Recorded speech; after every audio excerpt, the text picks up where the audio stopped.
Hey everybody, Dee Michelle, author of A Little Bit More, here to introduce to you a fellow children's book author, Dollyah Deering. She's got some dynamic works that are also extremely valuable to our readers. I want to take some time so that I can introduce her to you all. She's a very, very good friend of mine. I know that you guys will love her just as much as I do, but I just want to take a moment to introduce you so that you can connect with what she has to offer as well. So Dollyah Deering, how are you? I'm good. I'm good. I'm very excited to be here and to be doing this interview with you. Very honored. Very honored. Awesome, awesome. So how does it feel to be a new published author? You've got a few books, but how does it feel to just be starting this aspect of your career? Because this is a career for you. Yes, yes, it is. To be honest with you, the feelings are all over the place. Ultimately, altogether, it is an awesome, awesome feeling. I'm very excited to be on this journey. But definitely has all kinds of emotions and things, associated with it. But more than anything, I wouldn't choose to be doing anything else. I love it, and I'm very excited to be able to finally say I am a published children's book author. Yes. Awesome, awesome. I know that it's an incredible feeling, right there with you. You've seen a lot of my experience firsthand and vice versa. So I completely understand that sentiment. And it's awesome that you are wanting to share that with us. Can you tell us a little bit about tell us a little bit about your first story and what it means to you, the message that you wanted to convey with this story? My first book is called Worth the Wood. This This is is it. my particular favorite. Worth the Wood. And the biggest point of that is Worth the Wood is a part of a huge, a whole nother piece that I'm trying to create.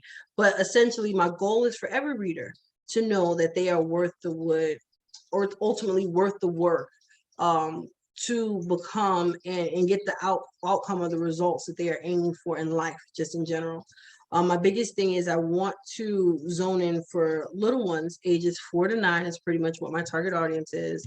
The importance of putting in the work and getting things exactly how you want to receive them if you're willing to work for them, versus us having Instagram, microwaves, everything is so fast, especially at that age. They're very big on gimme, gimme, gimme. So trying to get them to convert to the idea that, yes, you will get a lot out of life as long as you are willing to put in what is necessary for those rewards. So that is really the story and the feeling behind Worth the Wood. That's perfect. That's perfect. I feel like that is such a valuable message, actually. And we need as much of that as we can get, in my personal opinion. That was also what inspired me to do the same. So thank you so much for that message. I want to try to, first of all, tell us a little bit about yourself and your background. How did you become a children's book author? Wow. So honestly, I've always written. Being a writer is something I think that I got honestly. My grandmother was a writer. Writing is something I seem to have excelled at in school. But becoming a children's book author honestly came as a surprise to me. Because I always have characters. I am a character, I personify everything. That's just something I do. So when I wash dishes and I'm frustrated with a particular dish and I can't get something out, I talk to it like, you're being difficult, I got stuff to do, so I see characters in everything. And so writing characters and writing little stories has always been something I did, but it was private.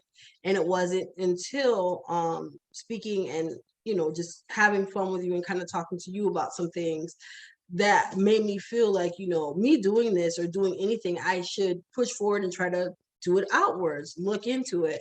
And with some loving pushes from you and other people in my network, it helped me to say, let me explore this outlet. Let me see what it would take if I wanted to create a story and see, what people thought about it. And so Worth the Wood is one of the stories that I had already had laying around. and I had been messing with for a while. So I started with that one first, and I read it to you first. And your awesome response was one of the things that helped push me forward to actually becoming a children's book author. And then after that, I just repeated the process. Mhm. I do feel that this story was extremely dynamic. One of the reasons that I did love it was because, well, I personally feel that there are lots of, like you said, there are lots of inspirations that tell you all around, that tell kids, you know, go fast, go hard. It should, basically prove itself to be beneficial right away. And as adults, we learn this lesson too, right? We get the same message, if the relationship is not working, the first year, he should know if he wants to, so we don't really have commitment to much of anything, right? And so, like, I feel like this message is so valuable to give to children because we have adults that struggle with the commitment aspect of a thing, right? So this book was extremely valuable to me, and that's why it's my favorite. So I want to ask you next, what what was your initial reader's feedback, and how have you grown from that? Well, honestly, my initial reader's feedback was awesome. And I grew from it in so many ways because, like I said, initially when I wrote it, I had the whole, apprehension about publishing it in the first place. Then I publish it and it's finished. And my first thought to myself, for whatever reason, is, what are you doing? Like, this is not, you are, we'll just see what happens. And so the more I kind of was my own worst enemy, definitely. And the more feedback I got, and the more people like yourself who told me that it helped them and they really related to it, I grew as an author because I started to accept the fact that I was an author. I started to accept the fact that I did have talent. I started to relate and really zone in on the fact that I had something to share and I could, in fact, publicly enjoy this space and share this talent. And that growth has been super huge and a huge, just a catapult for me in my career, even in this short time in comparison to so many other long-term seasoned authors. I've been able to accomplish a lot in my book for me from that simple confidence alone. And as you said in the past, confidence is one of the most key things that an author can have, and so that has made all the difference. So yeah, that's definitely how I would respond to how my readers' feedback helped me in my growth as an author. Awesome, awesome, awesome. And you're right.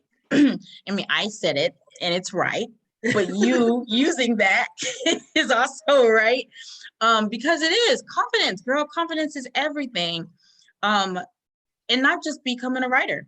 When you decide that you want to be an entrepreneur, just in general, confidence, believing in what you have to offer. For authors, it's believing in your creativity. It's believing in the fact that, you know what, I am an author. I'm not just somebody who has a bunch of stories floating around my head. I'm an author. I'm meant to tell these stories and share these stories, and they're impactful stories that are useful and valuable overall. So absolutely, I completely identify with you on that. Yes. Next question. What is your writing process like, and how do you perfect your? So I didn't hear that last word. I think you asked, how do I perfect my craft? Is that what the last part was? What is your writing process like, and how do you perfect your craft? Yes. So my writing process is unique to me, just because I like to get in character. I think the biggest thing it could change from my outfit to what I'm eating to just how I feel in that moment, that I'm going to really root myself in each character and their environment to get myself in the right mindset. The biggest part of why that's important to me, and like I said, sometimes I can be dressed funny, sometimes I may ask for participants, but the biggest part of that is I need to shed my adult skin so that I can relate to children. I think that for me as a writer, when I try to pick up a pen and just write towards my key audience and my, to children, if I am still in work mode, if I am still in my adult mode, I think that the things that can come out, while still valuable to me and kind of as a message I want, the wording isn't exactly right. Okay. The I don't use kid language, and sometimes the moral can be so heavy. And I look at that, and it sounds like a parent who's trying to dress something up so a kid can get it. And that's not the core of me or my brand, Fawn Fables, as you can see in the back. This is about them. This is their area. This is stories about children and from their perspective and point of view so that they can get it. So it is very important that I become excessively childish. Not to mention I enjoy being excessively childish to complete this task for me. So that is a part of it. And as far as perfecting my craft, it is that for me. I am a writer that right now specializes in poetry. I can do short stories and other things, but poetry is my realm. And so in order to perfect my craft, I go out of my way. I do things like create a word bank. I have a word bank of words that rhyme but are also kid friendly. I do this on my own time. I write prompts daily. I try to write creatively daily. I watch My Little Pony, which is a show that I think is more relevant to my main character, Doe, that I'm developing. I read kid books, Shel Silverstein, Dr. Seuss, Maya Angelou's youthful poems that she writes to children, people who inspire me. I continuously read and immerse myself in the things that they did to ask why they inspired me. And then I try to extract that daily. So it is not something that I'm doing on a whim as a hobby that I'm hoping to make money from. It is a craft, and I'm perfecting it daily, purposely, with a mission. So yeah, that is my process. Awesome. Who's your favorite children's book author? It's a toss up because there's so many, but I have to give it to Dr. Seuss, and it's a toss up. It's so funny because one of my family members actually saw one of my interviews, and they're like, "Why are you not mentioning Shel Silverstein? You made me buy every book that he has." And I do, and I did, and as a kid, yes, Shel Silverstein definitely. But Dr. Seuss hits me a little different, because Dr. Seuss' message was for kids, but it was for everyone secretly. And I always say, I love the fact that he could speak to the person with the least education in the room and the highest educated person there. And they both get his message. And he did it by using words that didn't exist. That has always awed me. That has always floored me. And that ability is something that I really want to possess myself. So for that reason alone, my adult self loves Dr. Seuss. But what I read a lot of as a kid is Shel Silverstein, to give that respect there as well. Awesome. I like Shel Silverstein too. Actually, my favorite poem that she wrote was Where the Sidewalk Ends. Yes. So I think that's funny because I've been friends with you for so long, but I didn't know that was one of your favorite authors. Yes. I did poetry too for a little while, so like we really connect in that aspect.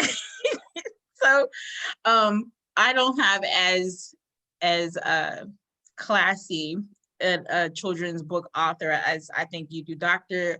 Seuss, of course, he's a legend. I think for me, I read a lot of R.L. Stein. So, ultimately, I respect your children's book authors of choice. But I will tell you this, R.L. Stein is nobody to sneeze at. Listen, I definitely am a fan.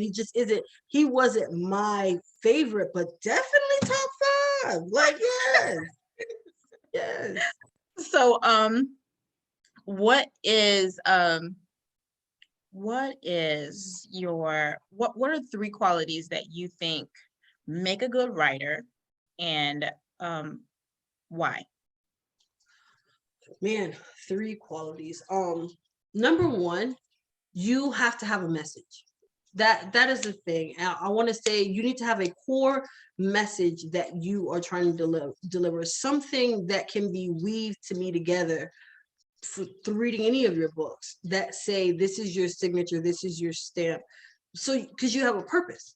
I think that when you become a writer just to say I wrote something, yeah, you did write something. Are you a good writer? I don't know. But when you're a writer with a purpose and you have a message, a core message, something that you were trying to deliver to the world, or as you said earlier, a legacy, That to me is important. Number two, you need to be genuine. You need to be genuine. You need to be real. Um, I don't, not to say that there aren't good works that came from people who were impersonating others. But if they, to me, I think a good writer has to be true to themselves.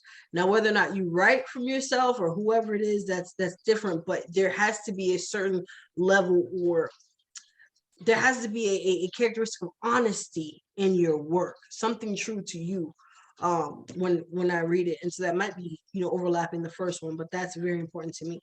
And then thirdly, one of the biggest qualities to me you have to have is a need to do it regardless of payment.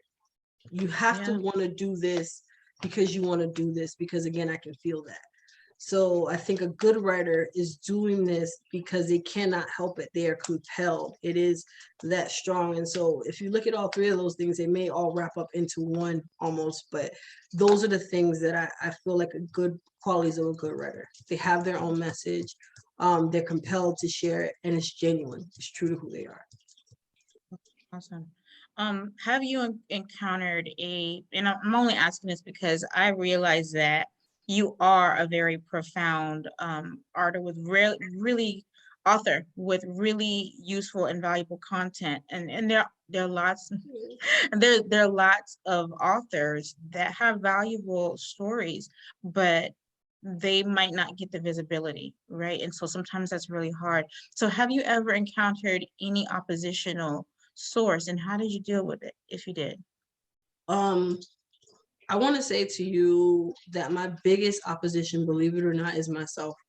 I am naturally, I don't know if you know me, but I'm naturally hard-headed. So I'm definitely that friend that you can talk to until you blue in the face. You may have some experience with this and be like, you probably should not do that. This is not a good idea. And I will listen to you and come back and say, so when I did it, and I'm in trouble and I need help.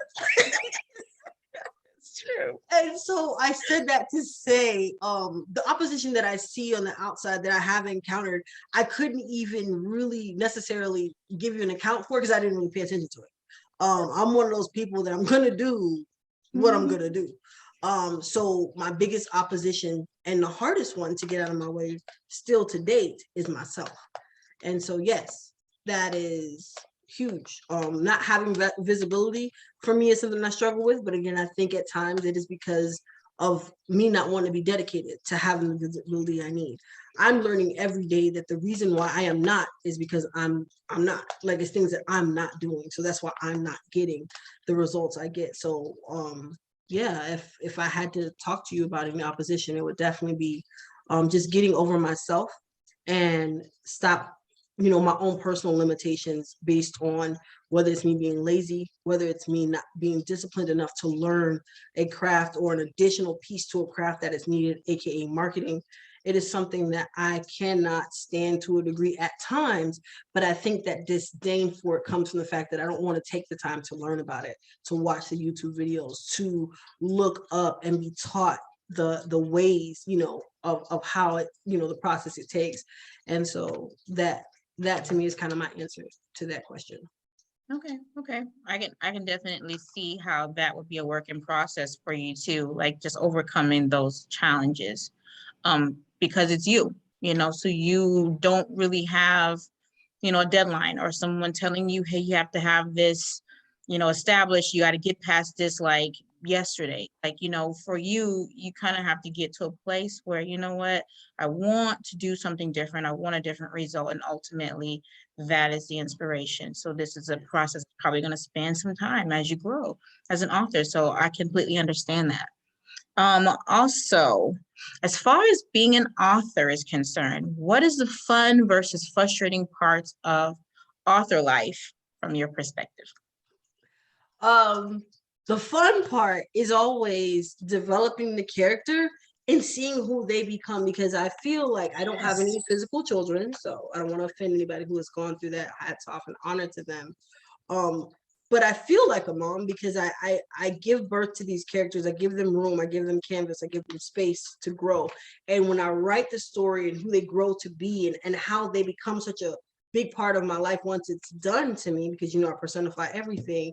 It is amazing, and it is so much fun. The development, the work it takes for it, just seeing what they how they become alive. It just, I mean, that is fun beyond fun. It's just rewarding. I love that. Um, the most frustrating part is when I can't get the vision out. I feel like the Writer's frustrating block? block, or I do get something out, but it doesn't belong. It's Okay. not a part. And it's something that I really want to add to whatever story it is, but it doesn't fit. And it's like, hey, if you want to say this, you can say this, but if you're looking at the whole picture, it doesn't work. And Okay. so that can be very frustrating. And then lastly, another frustrating part is working with other people, because the story comes from me. Yeah, no, yes. The story comes from me. The writing comes from me. I can control those things. But when you have an editor that doesn't edit the way you think it should be edited, but I think they're the editor, that can be stressful, even as an independent, because I'm looking at things and I'm like, I know this is your craft, and it's that just doesn't look right. And they're like, oh, but that's this method from 1960, whatever. And I'm like, I need the method that makes sense today, because that I don't. And so there's that. There's when the illustrator just can't seem to. And Yes. it's like, I see the picture and it's like, this is what you said. I mean, yes, that's what I said, but this is what I meant. Like, you're not being there with me. And so I can't seem to say the right thing to get the character out to the illustrator the way that they can give it back to me the way I want. That can be very frustrating, because illustrations take a very long time if they're done right. So you wait for Yes. these to come back to you, and they come back and they need all these tweaks and twerks. And you're like, this is not it. Why? And then you have to wait again for the next thing. So I don't know if you can tell, I don't like that part. So that is one of the most frustrating parts for me of being a writer. Yes. An author. Understood. Understood. And I completely agree. Oh my goodness. That editing thing, that part of the process is not fun. And formatting, for me, it's formatting. Ugh. Formatting and not seeing it the way it is, envisioning your mind's eye is Yes. just like, yeah, that part was really hard for me. I get it. So, Yeah. last question. Any major plans or projects for the future that you want to share? Yes. I am actually in the middle of a lot of things. I typically, for one reason or another, write like 4 stories at once. It's just how it works. So I do have about 4 good stories on the horizon that are coming soon. The one that I'm promoting the most and I'm most excited about, which is nearest to being done, is Bad Math. Mm, And that is a story about logic for little people. It's just trying to teach kids how to kind of work things out for themselves and realize that, yeah, you may have put some thought into it, but the math doesn't add up to what you were trying to get done. And so just trying to get them to put more of that responsibility on themselves for like why they do things, versus just saying that, you know, I did it because he did it, or this person did it and it made sense, it looked like it was fun over there, so I thought I'd try it, you know. So that kind of thing, just trying to get that put together. So that one's coming, I think. But the biggest thing, and my baby, and the thing I'm super excited about that's coming in 2022, is Doe. Doe is my signature character. She's what I call my Mickey Mouse, my cat in the hat. And this is her behind me. Her oh, stories with her family is gonna come. She's got 2 brothers, Cal and Buck, and they are okay. gonna be major parts of her Al and story. Buck. Cool, cool. Yes. And it is all like it's all like ABCD type thing. So their mom's name starts with the A, and then there's Buck, then Cow, then Doe. So Cool. ABCD. And it's Very funny. So I'm very excited about where that's going. And then any other than that, I am actually currently collecting money to put together 50 stuffed book bags that are custom Fawn Fables, of course. okay. I'm gonna fill them with my books, pencils, just school supplies, rulers, all that kind of stuff. And I want to give them away. I am Awesome. That's still working. I'm awesome. talking to a few schools right now because I need to narrow down which school it is. I have a GoFundMe set up for it. It's all in my link tree. And I really want to do this because I hear a lot from my fans and people who like me that this message is so important, especially in certain communities where education and learning or reading may not be prioritized in the home the way it may be in other situations. And so with that in mind, I want to give people the tools to do that. As long as people feel like, hey, this is a great message, I have confidence now, and I know it's a great message. I don't want to have to make everyone pay for it. I mean, somebody's got to pay me. I got to make money. I want to be able to give it away. So I put together a GoFundMe, and every drop, every dollar goes towards me being able to stuff the books with this information, with my books, with my brand, but give them away to 50 deserving little readers. And like I said, I'm still working with a few schools trying to pin down who will be my first. And my goal is to get that done in May of next year for Children's Book Week. And I want to do that every year on a bigger scale each time. As just a part of what is going to eventually become the Worth the Wood initiative that I am starting. So yes, lots on the horizon. 2022 That's looks huge and awesome. grand for me, but definitely have projects and things coming up. That's perfect. So let me ask you a question. Would bad math be like a children's friendly way of saying common sense? Yeah, it would be. You know what it is, but I don't like the term common sense. The more I'm learning and reading, it would be more. I don't know. It's more. You know what it is? It's a children's way of saying, think about that again. Like, just take time and say it out loud. Because there's so many times as adults, there's a lot of times we'll say things out loud, and it says, now that I say it, or your favorite phrase from back in the day was, hindsight is 2020. You used to love to say that. And I used to be like, she uses that for everything. Like, but that is what that is. It's trying to get people to have that 2020 vision, or children to kind of have that 2020 vision prior to hindsight, before it's too late. So yeah, that is the portion, or what bad math is about. That's awesome. Because when I try to explain that common sense just part to my kids, it's just like, okay, you don't even know what common sense means, do you? Yeah. I was like, man, I'm about to get that book to explain common sense. But that is awesome. That is target spot on. But it has really been a pleasure interviewing you, Dollyah Deering. Thank you so much for joining us tonight. Your work is valuable. You are the answer to a major question, and we're thankful for you. We're thankful for all of your creative assets. Thank you, thank you, thank you. Thank you. And I just want to say that I'm grateful for this platform and any other one that I get to be on, and I am grateful to work alongside you as well. I'm very open to networking and joining other authors for these types of discussions right here, because they lead to other people to be inspired by things that I don't that I may not be able to touch on. And so that's my biggest thought that I hope everybody can kind of get from me, is like, hey, I'm saying this, but I want you to write a book too, because there's so many children in the world, and they can't just read my books over and over again. Like, they need books from everywhere. So I am definitely about sharing the wealth, inspiring, being inspired, networking. And so just to have this platform, and for you to take your valuable time out to do this with me and for me, means the world. And I'm just very grateful. Where can our readers find you? Well, okay, so they can find me on both Facebook and Instagram. I'm not on TikTok yet, so Facebook and Instagram are pretty much where I'm staying right now. I will learn TikTok. It was a little complicated for me, so I'll go back to that later. I'm on LinkedIn as well, and I'm under Dollyah Deering, so that is DOLLYAHDEERING, Dollyah Deering, and that's on all platforms. If you look that up, I typically what comes up. I don't think there's another one. If there is, I'm gonna legally ask that you change that.